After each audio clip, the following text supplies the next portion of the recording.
नमस्कार मित्रमैत्रिणींनो, उपमुख्यमंत्री देवेंद्र फडणवीस यांनी मागच्या आठवड्यामध्ये लोकसत्तामध्ये एक जाहिरात केली होती, ती तुम्हाला आठवत असेल। या जाहिरातीमध्ये देवेंद्र फडणवीस हे डॉक्टर बाबासाहेब आंबेडकर यांना नमस्कार करतायत असं दिसतंय। त्यांच्या पायाजवळ देवेंद्र फडणवीस यांचं डोकं दिसतंय।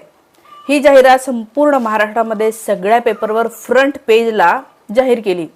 आता या फ्रंट पेजची किंमत जवळपास मला वाटतं 25 लाख वगैरे जाते एका दिवसाच्या ॲडची।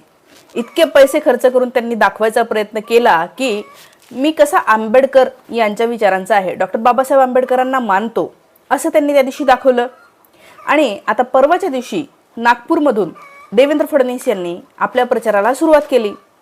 नागपूरमध्ये संविधान चौक म्हणून एक चौक आहे, ज्याला झिरो चौक असं सुद्धा म्हणतात, कारण की पूर्ण इंडियाचं सेंटर जे आहे तो चौक आहे असं म्हणलं जातं। या ठिकाणाला संविधान चौक असं सुद्धा नाव आहे। डॉक्टर बाबासाहेब आंबेडकर यांचा पुतळा या ठिकाणी आहे। या ठिकाणी त्यांची रॅली जी आहे तिथून सुरू झाली। त्या पुतळ्याच्या जवळ आले, पुतळ्याला हार वगैरे घातला। हे सगळं करत असताना या भाजपच्या कार्यकर्त्यांनी काय केलेलं आहे हे जर तुम्ही पाहिलं ना तर तुमच्या लक्षात येईल की यांची मानसिकता किती बुरसटलेली आहे। या ठिकाणी व्हिडिओ उपलब्ध आहे आणि नागपूरमधले लोक खूप संतप्त आहेत। थोडक्यात सांगायचं झालं तर या ठिकाणी हे जे लोक आले होते त्यांनी त्या ठिकाणी राडाच केलाय। पण बघा,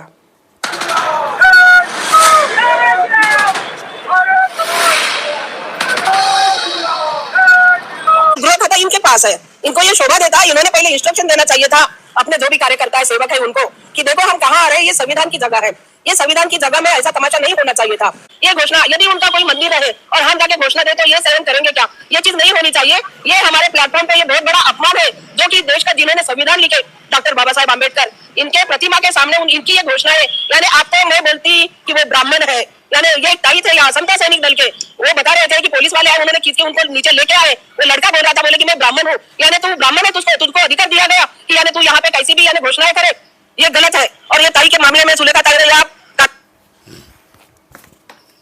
तर हे असं म्हणजे थोडक्यात या ठिकाणी यांनी डॉक्टर बाबासाहेब आंबेडकरचा रिस्पेक्ट केलाय का? नाही केलाय।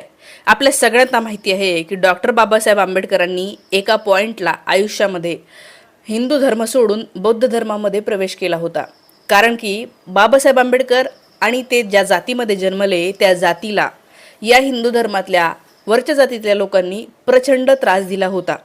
आंबेडकरांचं स्वतःचं शिक्षणसुद्धा अशाच वातावरणामध्ये झालं होतं। ते वर्गामध्ये वेगळे बसत होते, बाकीची मुलं वेगळे बसायची आणि ते वेगळे बसायचे, कारण की ते खालच्या जातीतले म्हणून बाकीची मुलं त्यांना हात लावायचे नाही, बोलायचे नाही। अशा परिस्थितीमध्ये ते जगले।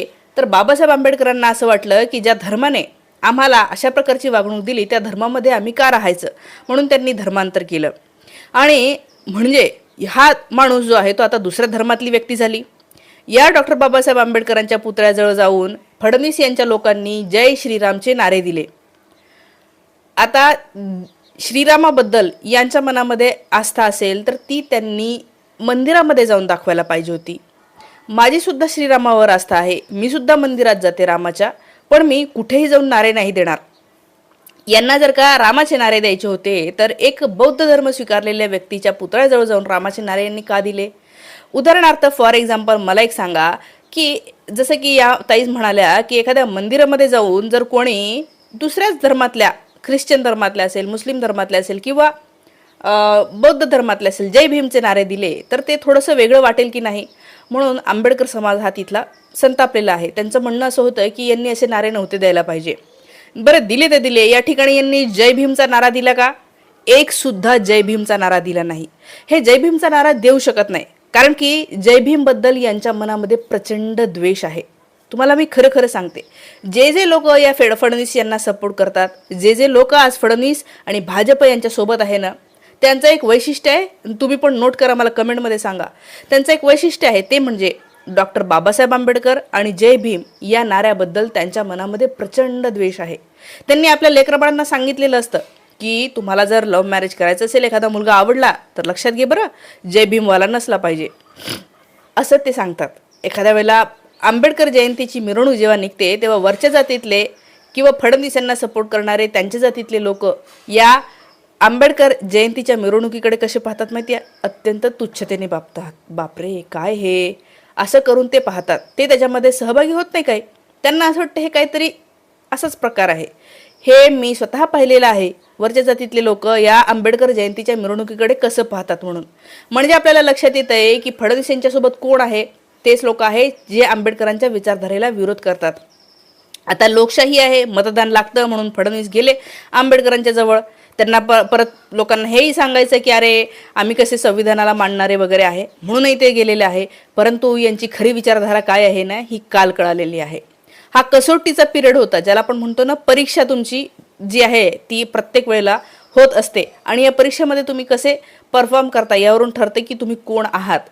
तर ती परीक्षेचा क्षण होता फडणवीस यांच्यासाठी. त्यांच्या लक्षात नाही आलं.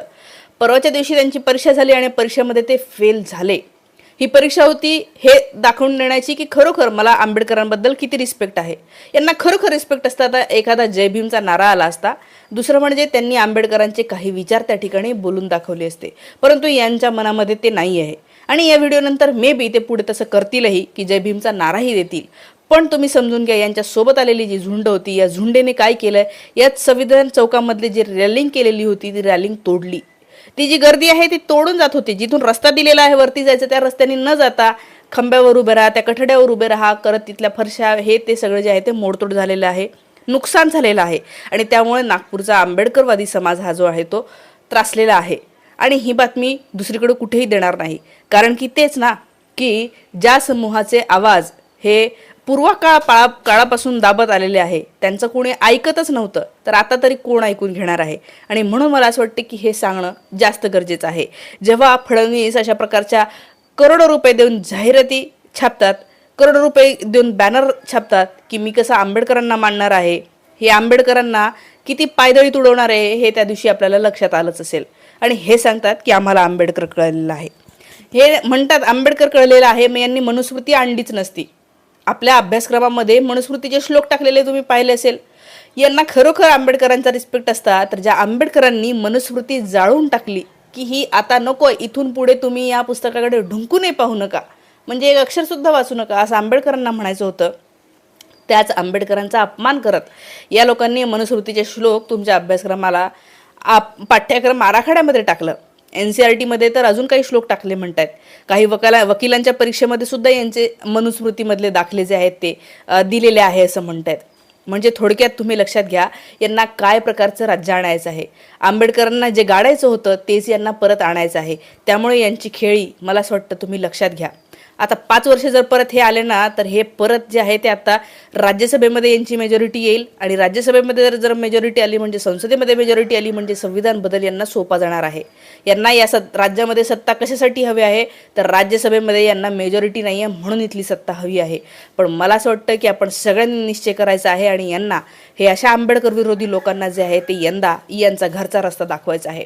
यांना सबक शिकलं पाहिजे. यांना कळलं पाहिजे की अरे राज्य चालवायचं असेल तर कुठल्या मार्गाने गेलं तर राज्य चालवणं हे चांगलं राहतं.